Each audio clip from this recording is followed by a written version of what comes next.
तो guys finally jujutsu Kaisen chapter 236 के spoilers release हो चुके हैं और जब मैंने इसके स्पॉयलर्स देखे मेरे मन में एक ही चीज आई, ये क्या हो गया। क्योंकि पूरी फाइट वन साइडेड में चली गई है। क्योंकि गोजो वर्सेस सुकुना की फाइट ने ऐसा ट्विस्ट ले गया जो आपने सोचा भी नहीं होगा।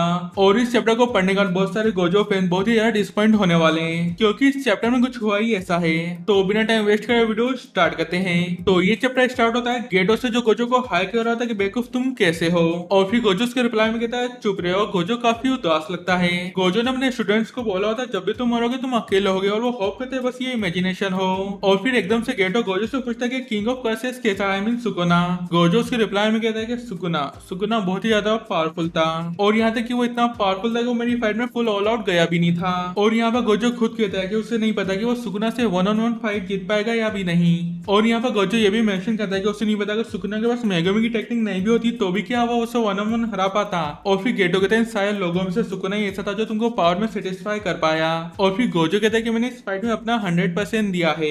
मैंने अभी तक जितना भी सीखा उतना अपनी बॉडी को ट्रेन किया कि मेरी पावर सुकुना के लेवल पे जा सके, कि सुकुना उसको रिकॉग्नाइज कर सके कि वो कितना ज्यादा स्ट्रांग है। और फिर वो आखिर में कहता है कि हाँ उसे काफी ज्यादा मजा आया और बस मैं इसी बात से उदास हूं कि सुकुना अपनी all out full power use नहीं कर पाया।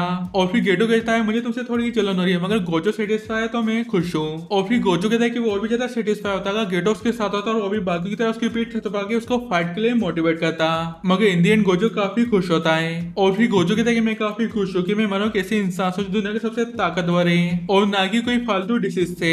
और फिर नाना में एकदम से बीच में आता है बोलता है गोजो तुम्हारे मुंह से मुझे ये सब सुन के बुरा लग रहा है। और फिर नाना को याद आता है कि उसने एक बार गेटो से बात करी थी कि सारे जॉब गोजो पे छोड़ देगा क्योंकि गोजो जुजुत्सु को कंसीडर नहीं करता कि वो उसके लिए जियो उसको प्रोटेक्ट करे।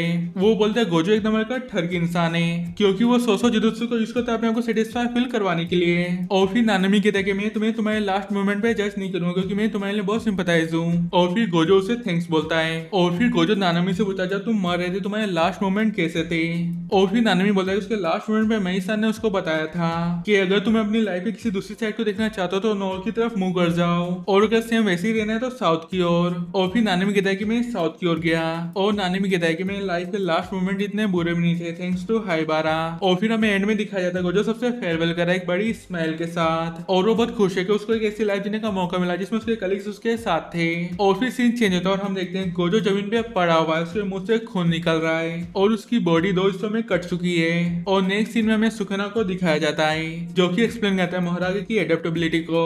वो ये एक्सप्लेन करता है जितनी बार भी मोहरागा ने गोजो से हिट खाया वो उसको अडेप्ट करता जा रहा था, मतलब हर एक गोजो की हिट पे वो उसकी इन्फिनिटी को अडेप्ट करता जा रहा था। और फिर सुकुना एक्सप्लेन करता है कि उसने मोहरागा कैसा इंस्पिरेशन लेके रखा था ताकि वो उसकी इन्फिनिटी को सबसे पहले सरपास कर पाए। और जब मोहरागा ने गोजो की इन्फिनिटी को फुली तरीके से अडेप्ट कर लिया था वो अपनी कर्स एनर्जी को न्यूट्रलाइज कर रहा था क्योंकि जब मोहरागा ने गोजो का हाथ काटा था तब उसने सिर्फ गोजो का हाथ ही नहीं काटा था, उसने उसकी इन्फिनिटी को भी काट दिया था। और फिर जब सुकुना ने गोजो को फिनिश ऑफ किया उसने उसकी सिर्फ बॉडी को ही काटा क्योंकि इन्फिनिटी तो पहले ही अडेप्ट हो चुकी थी। और फिर हमें नेक्स्ट सीन में गोजो को दिखाया जाता है जो दो हिस्सों में कटा होता है और सुकुना गोजो ये कहता है ये फर्क नहीं पड़ता इन्फिनिटी से क्योंकि हम पूरी आज को दो हिस्सों में काट सकते हैं। और फिर हम अगले पैनल पे देखते हैं हाजिमे काशिमा को जो कि अगला कंटेंडर बन चुका है सुकुना से फाइट करने के लिए, जो कि ऑब्वियस था। और यहीं पर ये चैप्टर खत्म हो जाता है। तो यार अगर वीडियो पसंद आता है तो वीडियो को लाइक और चैनल को सब्सक्राइब करना ना भूले ताकि आप आगामी वीडियोस मिस ना करो। तो मिलते हैं नेक्स्ट वीडियो में, तब तक के लिए बाय बाय।